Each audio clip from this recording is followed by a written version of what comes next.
नमस्कार, अमर उजाला बोनस में आपका स्वागत है। मैं हूं शुभम शंकधर और आप देख रहे हैं सवाल लाख टके का। बज गई घंटी, हो गया सवाल पूछने का समय और जवाब देने के लिए बोनस की टीम और साथ साथ देश के जाने माने एक्सपर्ट तैयार हैं। आज आप मुझे देख रहे हैं इस कार्यक्रम में, वजह है विपुल भाई जी का स्वास्थ्य ठीक ना होना। विपुल जी को थोड़ी सर्दी लग गई है, गर्मी लग गई है, बुखार आ गया है। जल्दी वो आपके बीच फिर आएंगे, कल परसों जिस दिन भी स्वस्थ हो जाएंगे आएंगे। तब तक वो ये बैटन, ये कमान मुझे सौंप के गए हैं कि आप हमारे दर्शकों से मिलिए, बात कीजिए और उनके सवालों को एक्सपर्ट्स के माध्यम से सुलझाइए, क्योंकि ये सिलसिला जारी रहना चाहिए, बाजार चलता रहना चाहिए। सबसे पहले बात बाजार की कर लें तो रौनक है, सब तरफ हरा भरा है। सेंसेक्स आप देखिए तो 1000 पॉइंट से ज्यादा की तेजी है। निफ्टी 1.25% से ज्यादा तेज है। 24,000 का स्तर पार हो चुका है। अब यह रफ्तार बनी रहेगी या नहीं, यह देखना होगा। निफ्टी आईटी इंडेक्स में 3% से ज्यादा की तेजी है। आईटी में इंफोसिस के नतीजे आए, उसके बाद उछाल देखने को मिला। मिड कैप और स्मॉल कैप में भी 2% से ज्यादा की तेजी है। कहने का मतलब यह है कि बाजार में केवल इंडेक्स नहीं चल रहे, mid cap, small cap, indices सब कुछ चल रहे हैं। फाइनेंशियल इंडाइसेस में, बैंकिंग इंडेक्स में भी 2% से ज्यादा का उछाल है। निफ्टी अपने ऑल टाइम हाई से थोड़ा ज्यादा दूर है, लेकिन बैंक निफ्टी अपने ऑल टाइम हाई से दूर नहीं है, बल्कि उसके पास है, वहीं पर खड़ा है। ऑटो इंडेक्स में भी 2% से ज्यादा की तेजी है। अगर आप इंडेक्स के हिसाब से देखें तो आईटी तेज है, ऑटो तेज है, आप देखिए तो मिड कैप स्मॉल कैप में तेजी है, यानी कि जो ओवरऑल मार्केट की ब्रेथ है उसमें तेजी दिख रही है। लेकिन ये तेजी टिकाऊ कितनी है, क्योंकि अभी हाल फिलहाल में हमने कई हिचकोले खाए हैं। हम जैसे ही भरोसा करते हैं किसी तेजी पर, एक गिरावट आ जाती है। बहाना टैरिफ चल ही रहा है, टैरिफ के सहारे बाजार लगातार गिरता संभलता दिख रहा है। ऐसे में इस गुत्थी को सुलझाने के लिए इस तेजी पर भरोसा कितना किया जाए, इसको जानने समझने के लिए विशेष मेहमान अरुण केजरीवाल जी हमारे साथ हैं। बाजार के जाने माने एक्सपर्ट हैं, हमेशा बाजार के लिए रहनुमाई का काम करते हैं, इन्वेस्टर्स की क्या करना चाहिए क्या नहीं बताते हैं। सर, पहला और सीधा सवाल, ये जो तेजी बाजार में दिख रही है, 24,000 का एक अहम स्तर पार हुआ है, कितनी टिकाऊ आपको लग रही है ये रफ्तार, कितना भरोसा किया जाए? सबसे पहले आपको और आपके सभी दर्शकों को नमस्कार। और आपने जो एक बैकग्राउंड तैयार किया है उससे बहुत कुछ आसान कर दिया है। आपको एक छोटा सा आंकड़ा देना चाहता हूं। पिछले 28 कारोबारी दिन में सेंसेक्स में 20,000 से ज्यादा पॉइंटों की मूवमेंट हुई है। ये नेट बेसिस की बात कर रहा हूं। और वहीं पर निफ्टी में 6,200 पॉइंट से ज्यादा की मूवमेंट हुई है। इसका मतलब ये कि एवरेज में रोज 1% की मूवमेंट हुई है। मैं दावे के साथ कह सकता हूं, मुझे 3.5 दशक से ज्यादा इस बाजार में हो चुके हैं। एक इतने छोटे अवधि में या 28 सेशन का मतलब ये होता है करीब 1.25 महीना, इतना बड़ा मूवमेंट कभी मैंने देखा नहीं है। तो जो हो रहा है ये एक अनप्रेसिडेंटेड है। पहले मार्च की एक तेजी आई, फिर ट्रंप के टैरिफ को लेकर गिरावट आई, फिर 90 दिन के पोस्टपोनमेंट के कारण तेजी देखने को मिली। और अब ताज्जुब की बात देखिए, नतीजे जब आने शुरू हुए, आईटी के नतीजे खराब आए, गिरावट देखने को मिली थी पिछले सप्ताह। लेकिन आज आईटी बैंकिंग जिसमें नतीजे अच्छे आए हैं उससे ज्यादा ऊपर है। कहीं ना कहीं एक कॉशन बरतने का समय आ रहा है। मैं जानता हूं जब बाजार बढ़ता है किसी को कहो कि भाई तुम अब जरा सोच समझकर निवेश करो, तो वो नहीं होता। और कुछ करो या नहीं करो, एक स्टॉप लॉस तो रखकर ट्रेड कीजिए। ये स्टॉप लॉस आपके बेनिफिट के लिए होता है। बिल्कुल। तो सर निफ्टी का अगर आप स्टॉप लॉस की बात करें, लेवल से ही पकड़कर अगर हम चलें, 24,000 का स्तर पार हो गया, क्या आपको लगता है 24,180 के आसपास हम ट्रेड कर रहे हैं? कौन सा लेवल मोटा मोटा मान के चलें कि इस लेवल तक अब कोई चिंता वाली बात नहीं है, ये टूटे तो थोड़े सतर्क हो जाना, थोड़ा अपने जो मुनाफे हैं वो बुक कर लेना? देखिए, अपने जो दर्शक हैं वो ज्यादा करके निफ्टी या जो बेंचमार्क इंडिसेस है उसमें ट्रेड कम करते हैं, वो स्टॉक स्पेसिफिक में ज्यादा करते हैं। तो मेरे ख्याल से इंडेक्स का मैनेजमेंट थोड़ा सा इजी होता है। कभी बैंकिंग चलता है, कभी एफएमसीजी चलता है, कभी फार्मा चलता है, तो लोगों को पता नहीं चलता कि कौन सी आइटम के कारण इंडेक्स को मेंटेन रखा गया है। तो मेरे ख्याल से इंडेक्स को छोड़कर आप इंडिविजुअल स्टॉक के ऊपर अपने स्टॉप लॉस रखिए, और आपने जिस भाव में खरीदा है उस दिन, मान लीजिए आपने आज कोई चीज खरीदी है 200 रुपए में, तो 5-6% नीचे एक स्टॉप लॉस रखिए। कल अगर शेयर बढ़ जाता है, 200 रुपए के बदले में 220 हो जाता है, तो 20 रुपए में जो 10 रुपए है वो आपके स्टॉप लॉस में ऐड कर लीजिए, यानी कि 190 के बदले में 200 कर लीजिए। तो वर्स्ट केस सिनारियो में आप एट कॉस्ट निकल जाओगे, आपको कोई भी किस्म का नुकसान नहीं होगा उस ट्रेड में। बिल्कुल, अरुण सर का कहना यह है कि मुनाफे की तो सोचिए, बढ़ाइए, स्टॉप लॉस को ऊपर करते जाइए, लेकिन इतना सतर्क तो आज ही हो जाइए, अभी हो जाइए कि पूंजी नहीं खोनी है, कम से कम कॉस्ट पर तो निकल ही जाइए। वो स्टॉप लॉस तो बिल्कुल एक तरह से आप गांठ की तरह बांध ही लीजिए। इंडेक्स पर बात होगी, रिजल्ट्स पर बात होगी, लेकिन सवालों की कतार है। अरुण सर जैसे एक्सपर्ट हों तो सवाल पूछने वाले भी एकदम लाइन लगाकर तैयार होते हैं। तो मैं कुछ एक सवाल सर जल्दी जल्दी लेना चाहूंगा। एक जैन साहब है हमारे साथ जुड़े हैं, पीएनबी हाउसिंग में क्या करें? पीएनबी हाउसिंग में आपका सवाल है, पीएनबी हाउसिंग में पोजीशन बना रखी है, क्या करना चाहिए? हम ये मान के चलते हैं, क्योंकि उन्होंने अपना पूरा सवाल नहीं लिखा है कि वो इस समय बने या नहीं बने, लेकिन 1.5% की तेजी है, 1005 पे अभी पीएनबी हाउसिंग ट्रेड कर रहा है। क्या आपके लिए सलाह होगी? सर देखिए, मुझे ये पता नहीं इन्होंने कब लिया, लेकिन अगर मैं इसका चार्ट देखूं तो इसका जो सबसे निचला स्तर था 3 मार्च, जो बाजार का एक बॉटम बना था, वहां पे 750 था, और मौजूदा जो भाव है मेरे ख्याल से ये आज चल रहा है 1005। जी। मतलब 33% से ज्यादा ये शेयर में बढ़त हुई है। अगर आपने 750 से ऊपर कहीं पर भी लिया है तो आपका इसमें मुनाफा हो रहा है। बने रहिए, सुरक्षा के लिए ट्रेलिंग स्टॉप लॉस लगा लीजिए। जिस हिसाब से बैंकिंग क्षेत्र के नतीजे आ रहे हैं और हाउसिंग क्षेत्र, जो हाउसिंग फाइनेंस कंपनियां हैं, उनके नतीजे उम्मीद किए गए हैं, उनमें बड़े शानदार नंबर आएंगे। पीएनबी हाउसिंग एक उच्चतम श्रेणी की कंपनी है इस क्षेत्र में। इसमें मुझे कोई भी किस्म की घबराहट नहीं है मौजूदा भाव पर। बिल्कुल सर, अगला एक सवाल डीएलएफ पर है। डीएलएफ पर सवाल आया है संत राज यादव जी का। अच्छा लग रहा है उनको, कह रहे हैं कि मन है मेरा डीएलएफ खरीदने का, क्या खरीद सकता हूं? अगर खरीद सकता हूं तो स्टॉप लॉस और टारगेट में आप उनकी मदद कर दीजिए कि उनको क्या करना चाहिए। फिलहाल डीएलएफ अभी सर 675 पर ट्रेड कर रहा है, करीब 1% की तेजी आज देखने को मिल रही है।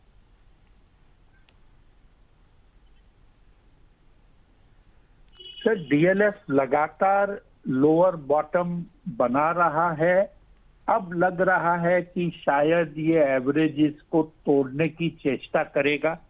अगर एवरेजेस को तोड़ लेता है, जो एक बाधा बना रखे हैं शेयर पे, ये करीब 690-92 की लेवल है जहां पर ये एवरेजेस के चंगुल से निकल जाएगा। इसके ऊपर अगर शेयर ट्रेड करता है और सफल रहता है तो इसमें एक मूव बन सकता है। आप जिस भी भाव में खरीदे उसमें एक 10-12 रुपए का एक स्टॉप लॉस रखिए, और जैसे जैसे शेयर बढ़ता है 50% जो बढ़त होती है उसका स्टॉप लॉस आप बढ़ाते जाइए। टारगेट मेरे ख्याल से, क्योंकि ये शेयर नीचे से शुरू हुआ है ऊपर जाने के लिए, आज के दिन स्टॉप लॉस न रखे, थोड़ा समय आने दीजिए, शेयर को 200 डे एवरेज के ऊपर भी निकलने दीजिए, जो 750 रुपए पे खड़ी है, फिर तय कीजिए कि आपको स्टॉप लॉस क्या रखना है। अरुण सर, अगर जैसे डीएलएफ ही ना लेना चाहें, रियल एस्टेट में आपकी कोई और बेट, आपको लगता हो कि यार अगर रियल एस्टेट ही खरीदने का मन है, ठीक है, डीएलएफ ही क्यों खरीदा जाए, और कोई कंपनियां जो आपको लग रही हो कि ज्यादा आकर्षक वैल्यू पर हैं, ज्यादा अच्छे सपोर्ट्स पर खड़ी हैं, जिनमें अच्छा मुनाफा मिल सकता है कम समय में? सर, एक कंपनी है टार्क, जो मुझे पसंद है। अगर आप उसका आज का भाव देखें, टार्क बताइए सर। हैं? हाँ जी, टार्क, TARC, टार्क, TARC 144 रुपए के आसपास ट्रेड कर रहा है, 145 रुपए के हाँ, आसपास। ये शेयर मुझे अच्छा लग रहा है। आज शांत है शेयर, 1 रुपए के आसपास नरम है। ये शेयर मुझे ठीक लग रहा है। और अगर आप थोड़ा सा, जिसे कहते हैं, कम जाना हुआ नाम निवेश करना चाहते हैं, जिसमें उतार चढ़ाव बड़ा हुआ है, हाल ही में IPO आया था, तो उसका भाव, वो शेयर रहेगा सूरज एस्टेट। ये शेयर ऊपर में 800 रुपए के ऊपर चला गया था, और मौजूदा इसका भाव करीब 310-12 रुपए है। इस शेयर में आपको ये भी एवरेज इसके नीचे दबा हुआ है। जब भी इसके कौन सा शेयर बताया सर आपने? सूरज एस्टेट। सूरज एस्टेट, ओके, हाँ जी, ठीक है। मौजूदा भाव 308-310 के आसपास है। बिल्कुल। अगर ये एवरेजेस जो आपके 330-32 के ऊपर निकलने के बाद क्रॉस होंगे, तो इसमें एक मूव अच्छा खासा बन सकता है। जाना पहचाना नाम नहीं है, तो इसमें थोड़ा रिस्क प्रोफाइल ज्यादा होती है। स्टॉप लॉस के बिना काम न करें। बिल्कुल सर, वॉल्यूम भी ज्यादा नहीं है, 6000 का वॉल्यूम है आज, तो आपने सही कहा कि जाना पहचाना नाम नहीं है। लेकिन संत जी, अगर आप डीएलएफ से हटना चाहते हैं तो टार्क और सूरज एस्टेट, ये दो कंपनियां आप लिख लीजिए। अरुण जी की आपको सलाह है कि अगर आपको रियल एस्टेट में ही खरीदना है तो डीएलएफ से बेटर है आप इनको खरीदकर शायद अच्छा मुनाफा बना पाएंगे। आगे सर, सुमन जी का एक सवाल है, वो कह रहे हैं कि डिलीवरी बाय किया है 265 पर, कब अपना प्रॉफिट बुक कर लूं? इस स्टॉक के सर बड़े सवाल आते हैं, काफी सारे लोगों ने इसमें पैसा लगाया है, अभी 292 रुपए पे चल रहा है, आज 4% की तेजी देखने को मिल रही है सर डिलीवरी में। क्या करना चाहिए, प्रॉफिट बुक कर ले, या आपको लग रहा है इस तेजी में थामे रहें हाथ और आपकी जो पुरानी सलाह थी कि स्टॉप लॉस को ट्रेल करते जाइए वो रखें? तो देखिए, शेयर ने बहुत समय के बाद अपने मूविंग एवरेजेस के ऊपर ट्रेड किया है। पॉजिटिव साइन है, एक तरह से एक ब्रेकआउट है। ये शेयर अब यहाँ से मेरे ख्याल से आपको करीब 50-60 रुपए का मूव दे सकता है। लेकिन ध्यान में रखिए कि शेयर पिटा हुआ है, इश्यू प्राइस के नीचे अभी तक चल रहा है। कंपनी ने एक और IPO bound company Ecom express को खरीदा है कौड़ियों के भाव, जो लॉस मेकिंग है। कुछ मार्केट शेयर का इसको बेनिफिट मिलेगा, और जो डिलीवरी पर दबाव है परफॉर्म करने के लिए, रिजल्ट देने के लिए, शायद कुछ मदद ये एक्विजिशन से मिले। तो शेयर भाग जाएगा ऐसा कुछ नहीं है, बट जो एक अप ट्रेंड शुरू हुआ है इसमें थोड़ा मोमेंटम आ सकता है। तो स्टॉप लॉस बेशक रखिए और आपका ट्रेड जारी रखिए। बिल्कुल। सरिता जी हमारे साथ फोन लाइन पर जुड़ गई हैं। सरिता जी नमस्कार। नमस्कार सर। कहाँ से बोल रही हैं आप सरिता जी? राजस्थान धौलपुर डिस्ट्रिक्ट से सर। राजस्थान से जी। क्या सवाल है आपका सरिता जी? बस सर मेरे दो सवाल थे। मैं टाटा मोटर्स और रिलायंस का टारगेट जानना चाहती थी। रिलायंस और टाटा मोटर्स का जी सर, क्या जी नजरिया सर। है और सरिता जी? खरीदना चाहती हैं, खरीद रखा है, सलाह किस तरह खरीद लेना रखा चाहती है। हैं? खरीद रखा है सर। खरीद उसका रखा है। टारगेट जान जी सर। टाटा मोटर्स 737 के से हैं। 737 पर टाटा मोटर जी जी सर। और रिलायंस मेरे पास 1200 पे। और रिलायंस 1200 पर। जी सर। और इसके साथ एक छोटा सा और था कि अभी 50,000 रुपए इन्वेस्ट करना चाह रही थी मैं जी एक आध महीने के लिए, तो कौन से बेटर रहेंगे जिससे मैं इन्वेस्ट करूँ? बिल्कुल। चलिए अरुण सर से आपकी समस्या का समाधान पूछते हैं। अरुण सर, पहला तो रिलायंस में तो आप सरिता जी के साथ साथ मेरी भी एक जिज्ञासा शांत कीजिए। कई लोगों से मेरी बातचीत हुई, पता किया, ये बात निकलकर सामने आ रही है रिलायंस नहीं चला, बाजार चल रहा है, सब कुछ चल रहा है। 1200 से वापसी हुई है, अब 1200 के बाद रिलायंस ने तेजी दिखाई है। क्या आप इस बात से सहमत हैं, मुतमईन हैं कि इस बार जो बाजार की तेजी है इसको रिलायंस लीड कर सकता है? आज भी 1.5% से ज्यादा की तेजी है, 1296। अब हम लगभग 1300 आ गए हैं। सरिता जी की 1200 रुपए की बाइंग है सर। आपकी पहली टिप्पणी रिलायंस पर। आपने एक बड़ा टेढ़ा सवाल पूछा है, बड़े सीधे तरीके से। अगर आप देखें निचले स्तर से बाजार करीब करीब निफ्टी 2400-2500 पॉइंट बढ़ चुका है, जिसमें रिलायंस का पार्टिसिपेशन नई के बराबर है। अब अगर रिलायंस तेजी में पार्टिसिपेट करता है तो रिलायंस में इतनी ताकत है कि आपको ये ऑल टाइम हाई जो बाजार बना था उसके आसपास आपको ले जा सकता है। क्योंकि देखिए, बोनस के पहले से इस शेयर में कमजोरी आ गई थी, और अगर आप इसका ऑल टाइम हाई को 2 से डिवाइड करें और रिलायंस का भाव निकालें तो उसमें बहुत जगह बचती है जो इसे मेकअप करना है वापस उस भाव तक आने के लिए। तो जो आपका सवाल था, तो क्या इस तेजी को रिलायंस लीड कर सकता है? अगर रिलायंस ड्राइवर सीट में आ जाता है तो निफ्टी के सभी टारगेट जो एनालिस्ट बात कर रहे हैं उसको रिवाइज करना पड़ेगा। तो मैंने आपको 100% जवाब नहीं दिया, लेकिन आपको ट्रेंड बता दिया कि अगर रिलायंस चलने लगता है तो बाजार में बहुत बड़ा मोमेंटम बाकी है। टाटा मोटर में जो गिरावट देखने को मिल रही है वो ट्रम्प के टैरिफ को लेकर है, और टाटा मोटर ने अमेरिका को JLR एक्सपोर्ट करने से फिलहाल बंद कर रखा है। जब तक ये टैरिफ की लड़ाई और क्या टैरिफ लगेगा तय नहीं होता, टाटा मोटर थोड़ा सा दबाव में रह सकता है। लेकिन उसके जो डोमेस्टिक सेल्स हैं, चाहे वो नॉर्मल व्हीकल हो या EV हो, वो काफी अच्छे हैं। अगर आप अपने लॉस को सीमित दायरे में रखना चाहते हैं तो आप मौजूदा भाव पर 10-15 रुपए नीचे का एक स्टॉप लॉस लगा सकते हैं कि भाई इसके नीचे अगर बाजार जाए तो मैं इस शेयर से निकल जाऊंगा। ये ध्यान में रखिए, नीचे से निफ्टी में एक अच्छी खासी तेजी आई है, और कोई भी कारणवश अगर गिरावट आती है तो हो सकता है टाटा मोटर भी उसमें शामिल हो।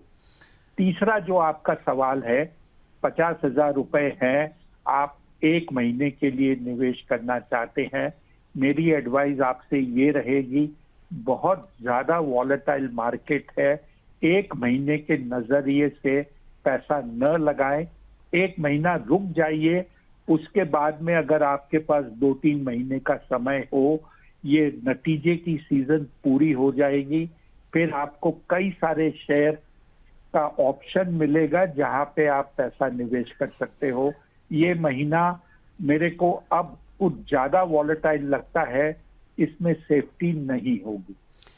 बिल्कुल, बड़ी कैंडिड सलाह। देखिए अरुण जी, जाने ही इसलिए जाते हैं, बड़ी कैंडिड सलाह देते हैं। मुझे अच्छे से याद है, एक स्टोरी मैंने की थी, आईपीओ पर, उस समय आईपीओ की बड़ी फ्रेंजी थी, तो मैंने अरुण सर से पूछा था कि सर ये आईपीओ में पैसा लगाने या आईपीओ में क्या करना चाहिए। आज तक मुझे उनका जवाब याद है, जहन में बैठा हुआ है। शुभम, अब आईपीओ रह कहाँ गए, अब तो लॉटरी चल रही है। तो ऐसी कैंडिडेट सवाल देखिए, रिलायंस पर सीधा, रिलायंस के जीते जीत है। अगर रिलायंस चलेगा बाजार चलेगा। टाटा मोटर्स डोमेस्टिक पर उम्मीद बनाए रखिए, कर सकते हैं। और 50,000 रुपए लगाने हैं ना तो रुक जाइए, मत लगाइए, पैसा लेकर बैठिए।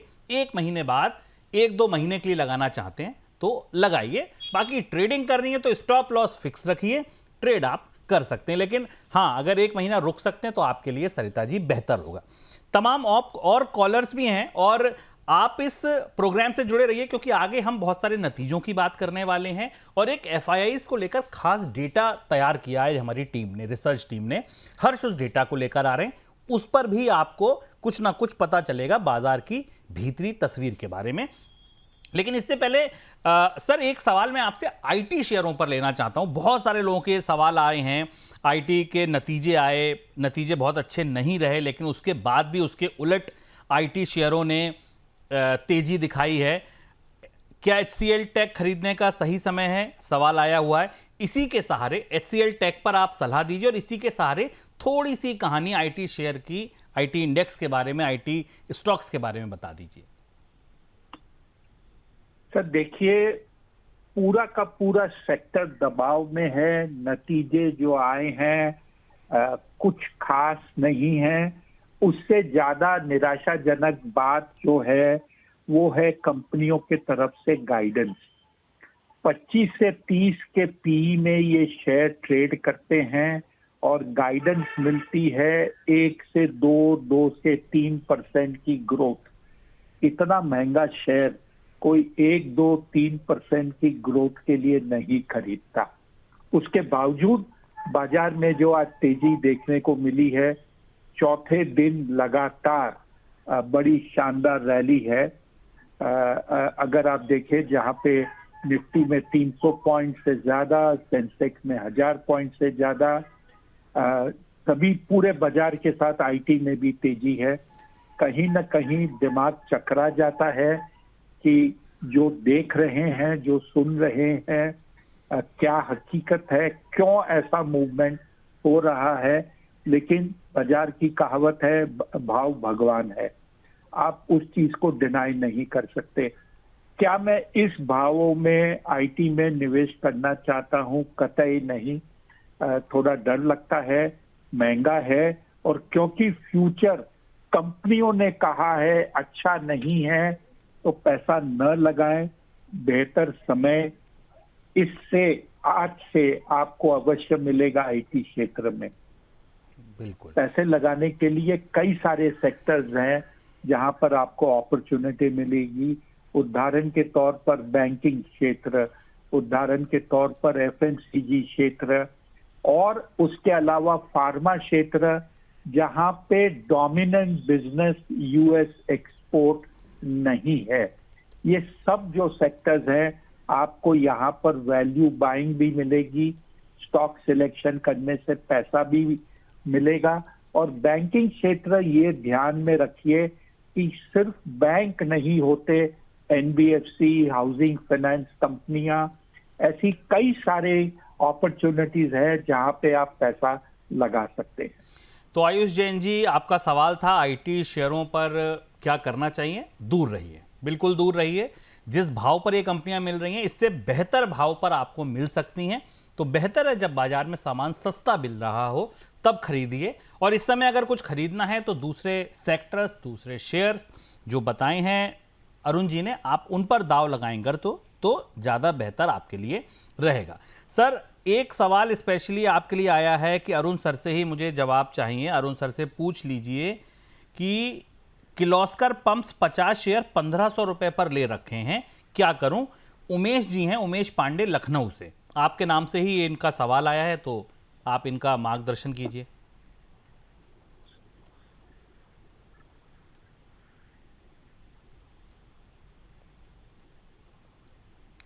आवाज मिल रही है सर मेरी? एक मिनट सर, ये जरा पहले अच्छा, स्टॉक, खोलूं। ओके।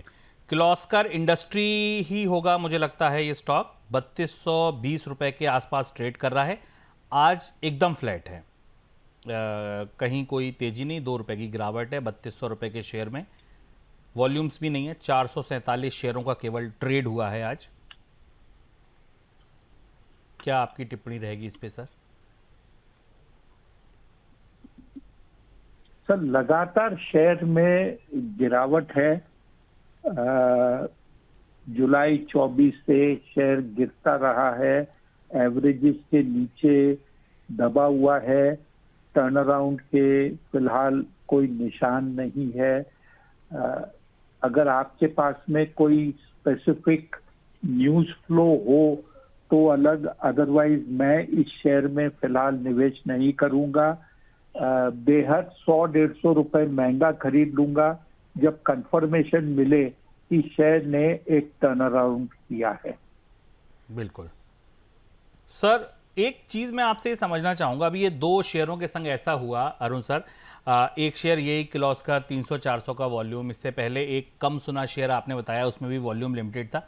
क्या सलाह रहती है सर आपकी, ये जो कम वॉल्यूम वाले स्टॉक्स होते हैं इनमें इन्वेस्टर को पैसा डालना चाहिए या ट्रेडर्स के लिए ज़्यादा बेटर रहते हैं? आपको क्या लगता है कौन से, किस नज़रिए से अगर आप शेयर देख रहे हैं तो ये एक आपको टिक मार्क लगा लेना चाहिए चेकलिस्ट में कि वॉल्यूम्स हैं तभी घुसें? शुभम, वॉल्यूम बेशक इंपॉर्टेंट है, लेकिन खाली पैरामीटर वॉल्यूम नहीं हो सकता स्टॉक सिलेक्शन करने का। अगर आपको कंपनी के फंडामेंटल जज जाते हैं, आपको वैल्यू बाय दिखता है, तो आप उस शेयर जो खरीदना चाहते हैं जिसमें वॉल्यूम कम हो, एक साथ न खरीदें। अलग अलग भाव में, अलग अलग दिन में ये शेयर, जिसे कहते हैं ना बटोरे, बटोरने का मतलब ये है कि 100 लेना है, आज 20-25 शेयर ले लो, कल 20-25 ले लो। शायद आपको कंफर्मेशन मिलेगा कि आपने सही भाव में खरीदा है। जब आप ऐसे शेयर खरीदते हैं, आपको एक्सपेक्टेशन शेयर से क्या है वो भी आपको पहले तय कर लेना चाहिए। आप ग्रोथ के लिए खरीद रहे हो, आपको लगता है कि कंपनी की परफॉर्मेंस बेटर आएगी, ईपीएस बढ़ेगा, इसलिए इसकी कीमत बढ़ेगी, या आपको ये लगता है कि शेयर अंडर वैल्यूड है, प्रॉफिट बढ़ेगा, यही रहेगा, लेकिन इसकी री रेटिंग हो जाएगी, इसलिए मैं पैसा बनाऊंगा। आगे जाकर कई लोग इस दुविधा में फंसकर नुकसान करते हैं।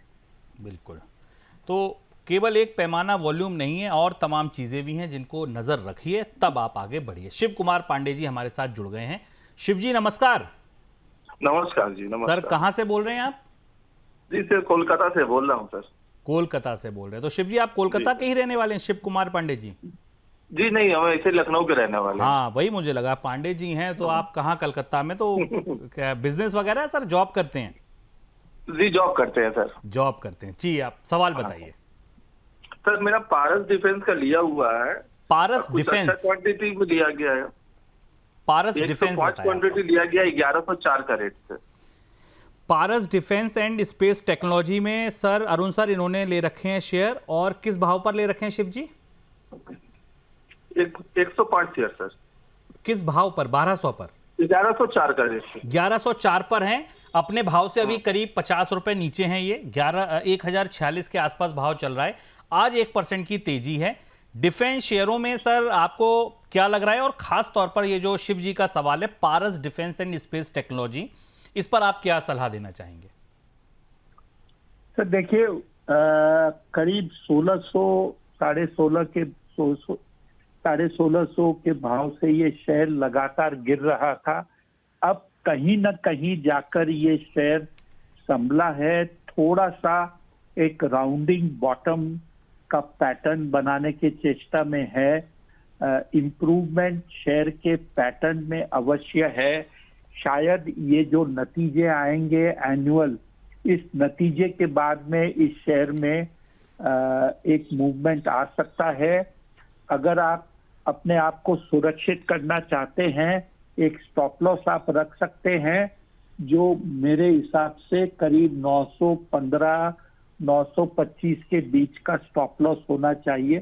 थोड़ा सा दूर दे रहा हूं क्योंकि इस शेयर में जैसे वॉल्यूम थोड़ा सा कम है और वाइल्ड स्विंग शेयर मारता है।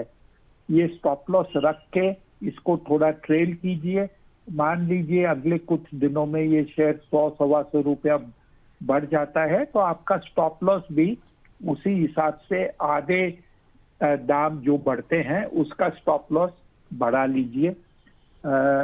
शॉर्ट टू मीडियम टर्म मतलब महीने 2 महीने में अगर नतीजे ठीक ठाक आते हैं तो आपको 1300 1350 का इसमें भाव दिखना चाहिए। अरुण सर, एक चीज मैं ये पूछना चाह रहा था, आपने जो बताया कि राउंडिंग बॉटम पैटर्न बन रहा है, बिल्कुल कंसोलिडेशन पूरा हो गया सर, या अभी आपको लगता है कंसोलिडेशन का समय बचा है? अभी राउंडिंग बॉटम में जो कटोरी का नीचा हिस्सा है उसमें अभी और समय लगेगा और उसके बाद वो मूवमेंट पूरा, वो सर्कल पूरा होगा? सर देखिए, सर्कल पूरा होने में कुछ न्यूज फ्लो चाहिए तब ये जाकर ऊपर की तरफ चलेगा जी। नतीजे का समय आ रहा है, बेस्ट टाइम है। अगर सालाना नतीजों में कुछ भी पॉजिटिव दिखता है तो वो पैटर्न पूरा होकर जल्द इसमें मूवमेंट आ सकता है। ओके, बिल्कुल। तो अभी आपको स्टॉप लॉस बता दिया है शिव जी, बिल्कुल आप इस स्टॉप लॉस पर काम कीजिए। मध्यम से लंबी अवधि का नजरिया, क्योंकि स्टॉप लॉस थोड़ा गहरा दिया है अरुण जी ने, लेकिन हाँ जो बात उन्होंने कही है कि अगर ये राउंडिंग बॉटम का पैटर्न कंफर्म होता है तो 1500 1600 ये भाव भी आपको दिखेंगे, और ये तो राउंडिंग बॉटम का पिछला लेवल है, और उसके बाद जब ये ब्रेकआउट होगा फिर इसके नए टारगेट भी बनेंगे। तो अगर अच्छी खबर आती है, अच्छे नतीजे आते हैं, सेक्टर अच्छा परफॉर्म करता है तो आपके लिए एक अच्छी कंपनी हो सकती है। लेकिन हाँ, अगर नजरिया बहुत लंबा नहीं है, कंपनी में कोई बहुत पॉजिटिव न्यूज आती नहीं दिखती है, तो ये बात तय है कि आप जो स्टॉप लॉस अरुण सर ने बताया है ये स्टॉप लॉस पकड़िए और उसके बाद आप काम कीजिए। सर एसपी सर का एक सवाल आया है, एसपी जी पूछ रहे हैं टाटा स्टील 129 पर लिया है, should I exit at this rate? Tata steel 129। Sir problem यह है कि स्टील के ऊपर में ट्रम्प साहब की कुछ नजर ज्यादा तेज है और उन्होंने टैरिफ लगाए हैं। अब क्या फाइनल टैरिफ रहता है उस पर निर्भर होगा कि टाटा स्टील का क्या रहेगा। लेकिन टाटा स्टील ने उसी के साथ उसके जो एक अंतर्राष्ट्रीय बिजनेस है उसका रीऑर्गेनाइजेशन में काफी कुछ कदम उठाए हैं। तो मीडियम टू लॉन्ग टर्म में टिस्को डोमेस्टिक और टिस्को एक्सपोर्ट दोनों धंधे मिलाकर इसमें अच्छा खासा इम्प्रूवमेंट हो सकता है। पैनिक करने की दरकार नहीं है, और अगर आपको थोड़ी सी सेफ्टी चाहिए तो एक स्टॉप लॉस रखकर इसमें ट्रेड कर लीजिए, जिससे कि आपको बड़ा नुकसान आगे जाकर ना हो। बिल्कुल, और ये भी बात ध्यान करने वाली है कि बीते 5 साल में इस कंपनी का जो सेल्स का ग्रोथ रहा है वो 7-8% के आसपास रहा है। अब देखिए, अरुण सर की बात को समझने की कोशिश कीजिए इस फैक्ट की रोशनी में कि एक कंपनी जो पिछले 5 साल से 7-8% का रेवेन्यू सेल्स का ग्रोथ ले रही है, टैरिफ में इस पर ज्यादा डेंट और लग सकता है, यानी कि कुर्सी की पेटी बांध लीजिए, आगे टर्बुलेंस गहरा हो सकता है इन कंपनियों के लिए और इस सेक्टर के लिए। तो आपके लिए सलाह यही है, ट्रेड करना चाहें तो स्टॉप लॉस के साथ कीजिए। कुछ कंपनी में घट रहा है अंतर्राष्ट्रीय स्तर पर, उसको भी नजर में रखिए। अरुण सर, बहुत बहुत शुक्रिया आपका जुड़ने के लिए और तमाम सवालों के जवाब देने के लिए। कोई डिस्क्लोजर आपका, कोई डिस्क्लेमर आपका? सर डिस्क्लोजर में ऐसा है, कुछ जो मैंने शेयर रेकमेंड किए हैं जैसे कि पीएनबी हाउसिंग या टार्क, ये मैं होल्ड करता हूं। बाकी जो शेयरों के नाम लिए सेक्टर में, उसमें मेरी पोजीशन नहीं है। बिल्कुल, बहुत शुक्रिया सर, बहुत शुक्रिया आपका। ये सफर अरुण सर के साथ यहां तक था, इसके आगे के सफर में हमारे हम सफर होंगे अरुण मंत्री जी। अरुण सर, बहुत स्वागत है आपका, कैसे हैं आप? मैं बढ़िया हूं, आप कैसे हैं? मैं भी एकदम अच्छा हूं सर। कैसा लग रहा है बाजार सर? ये 24,000 निफ्टी पार करा दिया, क्या अभी कौन से अब नए टारगेट लेकर आपके चार्ट दिखा रहे हैं? कौन से टारगेट लिए आप बैठे हैं कि अब ये टच होगा? ये शुभम जी, वैसे आज की बात करें तो आज हमने जो मॉर्निंग में हम न्यूज शेयर करते हैं उसमें 24,200 तक के टारगेट्स थे। अगर मार्केट 24,000 के ऊपर जाता है तो उसी के आसपास अभी चल रहा है। तो फर्दर डे तो मुझे लग रहा है स्ट्रीम खत्म हो चुकी है क्लियरली मार्केट में। पर पोजिशनली जो इस वीक के टारगेट्स हैं, जो इस वीक के मेरा मतलब है थर्सडे तक के टारगेट जो मंथली एक्सपायरी होनी है 24,400 के आसपास तक के टारगेट है। तो यहाँ से ऑलमोस्ट 250 पॉइंट की ही तेजी मैक्स मुझे और नजर आ रही है नेक्स्ट 2 या 3 दिन की बात करें तो 24,400 24,500 ये एक रेजिस्टेंस है, वहां पे जाकर मार्केट रुक सकता है। तो ये चीज सबको ध्यान रखनी चाहिए। नीचे में 24,000 के कॉल राइटर्स जो है वो फंस चुके हैं अब मार्केट में। वहां पे अगर किसी वजह से डिप आता है मार्केट में 24,100 के नीचे तो वापस बाइंग वहां पे देखने को मिल सकती है। तो 24,000 से 24,500 के बीच में की रेंज रहनी चाहिए। डिप मिलता है तो बाई करना है। 24,400 तक के टारगेट्स पोजिशनली नेक्स्ट 1 से 2 दिन के लिए रहेंगे। 24,400 का टारगेट है, निफ्टी का फ्यूचर लॉन्ग कर रहे हैं तो 24,400 का टारगेट आपके पास अगला है। 24,000 24,100 के नीचे अगर डिप आता है तो यहां से बाउंस बैक की संभावना है, यानी कि ये एक मजबूत सपोर्ट है जहां पर आप अपनी बाइंग को बढ़ा सकते हैं, एवरेज कर सकते हैं, अगर अरुण सर की सलाह पर आप काम करना चाहते हैं। अरुण सर, सवालों का सिलसिला शुरू करते हैं। बहुत सारे सवाल हैं जो इंतजार कर रहे हैं लोग आपसे पूछने के लिए। मेरे पास सवाल है संजय जी का। संजय जी आपसे पूछना चाहते हैं सर कि सर नमस्ते, सुजलॉन 57 रुपये 77 पैसे पर लिए हैं और अल कार्गो लॉजिस्टिक 38 रुपये पर लिया है, क्या करें, किस लेवल तक होल्ड किया जाए? क्या सलाह देना चाहेंगे सर सुजलॉन पर और अल कार्गो लॉजिस्टिक पर? देखिए, सुजलॉन वैसे मैं रिकमेंड नहीं करता हूं, पर जिन किसी के पास भी है लेवल्स जरूर शेयर करते रहते हैं। तो 48 से 50 के आसपास का सपोर्ट दिया था, वहां से स्टॉक काफी ऊपर आ चुका है, 59 के आसपास है। 63 मुझे लग रहा है ये लेवल्स हैं जहां तक रैली एक्सटेंड हो सकती है। तो इन्होंने करंट मार्केट प्राइस के आसपास ही बाई किया है, तो 63 तक होल्ड करके चले, वहां तक के टारगेट्स इनको देखने को मिल सकते हैं। और अल कार्गो की जहां तक बात है, अल कार्गो मुझे लग रहा है इसका चार्ट भी धीरे धीरे मजबूत होता हुआ नजर आ रहा है, पर no doubt long term chart अभी भी बेरिश है। शॉर्ट टर्म में मुझे लग रहा है अल कार्गो की जहां तक बात है 34 से 35 तक के लेवल्स शॉर्ट टर्म में देखने को मिल सकते हैं, पर लॉन्ग टर्म चार्ट वीक है, इसलिए बाई करने की वैसे भी सलाह नहीं है। पर इन्होंने ले रखा है तो 35 रुपए तक के टारगेट रहेंगे। अरुण सर, एक चीज मैं ये पूछना चाहूंगा, अगर सुजलॉन का चार्ट आप देख पा रहे हो अपनी स्क्रीन पर, सुजलॉन आप रिकमेंड नहीं करते, हालांकि ये बात आपने बताई, लेकिन मेरी एक जिज्ञासा थी। सुजलॉन में जिस तरीके का पैटर्न बन रहा है सर, राउंडिंग बॉटम टाइप का पैटर्न है, कंपनी जब से डेट फ्री हुई तब के बाद कुछ तेजी भी देखने को मिली।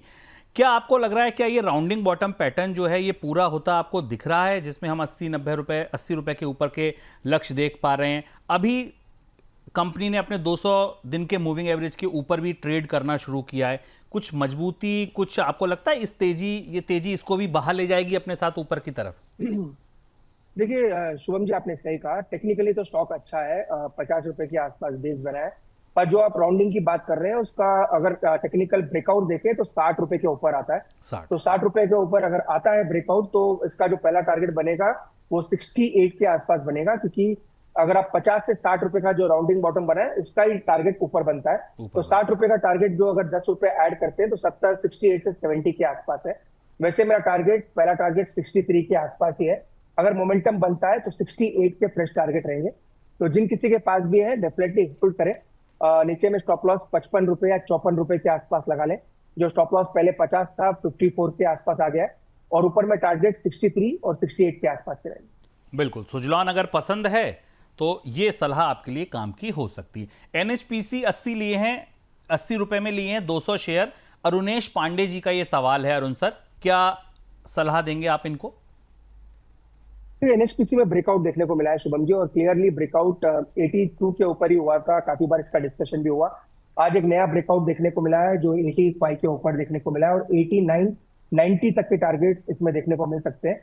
तो डेफिनेटली होल्ड करने की सलाह है, 90 रुपीज तक के टारगेट इसमें देखने को मिल सकते हैं। बिल्कुल, 90 रुपीज तक के टारगेट आपको एनएचपीसी में देखने को मिल सकते हैं। तो अरुणेश जी बांध के बैठे रहिए इस शेयर को अपने साथ, आपको अच्छे रिटर्न मिलने की उम्मीद है। लक्ष्मी डेंटल 468 के भाव पर और ट्रांस रेल लाइटिंग 571 के भाव पर हैं, एवरेज कर लें क्या सर या एग्जिट कर लें? विशाल शर्मा जानना चाहते हैं। लक्ष्मी डेंटल और ट्रांस रेल लाइटिंग, दो सवाल हैं सर, दो शेयरों पर सवाल हैं सर। लक्ष्मी डेंटल में कोई एवरेजिंग की सलाह नहीं है, चार्ट भी कम है और वॉल्यूम भी ज्यादा नहीं है, तो जो है उनको होल्ड करें। क्वार्टरली रिजल्ट्स पे ध्यान रखें। टेक्निकली कोई बड़ा ट्रिगर अभी ऐड या सेल करने दोनों के लिए भी नहीं है। तो लक्ष्मी डेंटल में तो जो आप स्टॉक्स आपके पास पड़े हैं उसको होल्ड करें। फ्रेश खरीदारी की सलाह लक्ष्मी डेंटल तो नहीं है। और ट्रांस रेल की जहां तक बात है, इसका चार्ट भी साइडवेज है और साइडवेज टू आप कह सकते हैं नेगेटिव ही फिलहाल नजर आ रहा है। तो जब तक ये स्टॉक 520 के ऊपर ना निकल जाए, इसमें भी एवरेजिंग की सलाह नहीं है। जो क्वांटिटी आपने ले रखी है उसको होल्ड करें, फ्रेश खरीदारी की सलाह स्टॉक में नहीं है। ना विशाल जी ना, दोनों स्टॉक अरुण जी को पसंद नहीं आए, बिल्कुल सिरे से नकार दिया कि कहीं एवरेजिंग नहीं, गलत स्टॉक ले लिए। क्या लेना है ये भी अरुण जी बताएंगे, बने रहिए हमारे साथ। ये पैसा अगर आप निकालते हैं, अगर इसको बेचते हैं, एवरेज नहीं करते हैं, होल्ड करना है नहीं करना आपकी कॉल है, लेकिन अगर एवरेज नहीं करते और आपको लगता है कि ये नुकसान जो हुआ इसे कहीं और से पूरा करना है, तो वो कौन से स्टॉक हो सकते हैं वो भी अरुण जी आपको बताएंगे। आप हमारे साथ बने रहिए। महेश पंडित जी सर नमस्कार, एनटीपीसी का टारगेट बता दीजिए। देखिए, एनटीपीसी मेरा फेवरेट स्टॉक है। अगर किसी ने फॉलो किया होगा तो डेफिनेटली स्टॉक हम काफी नीचे से रिकमेंड कर रहे हैं। इसका जो ब्रेकआउट है वो 370 के ऊपर है और टारगेट 394 तक बन सकते हैं। एक ही एक्सेप्शन है, 370 के ऊपर निकलता है तो बड़ा मूव आ सकता है। तो 370 वैसे इसका रेजिस्टेंस है, उसके ऊपर निकलेगा तो 390 तक की टारगेट देखने को मिल सकता है। 370 पर गाड़ी रुक सकती है, लेकिन वो हॉल्ट होगा अगर बाजार तेज रहा, नतीजे अच्छे रहे, कंपनी में कुछ बढ़िया खबर आई, पावर सेक्टर वैसे भी फेवरेट बता रहे हैं अरुण जी अपना, तो उसके बाद फिर 30 रुपए और ऊपर 10-12% आपको रिटर्न मिल सकता है। ये अरुण जी का मानना है, फेवरेट स्टॉक है उनका।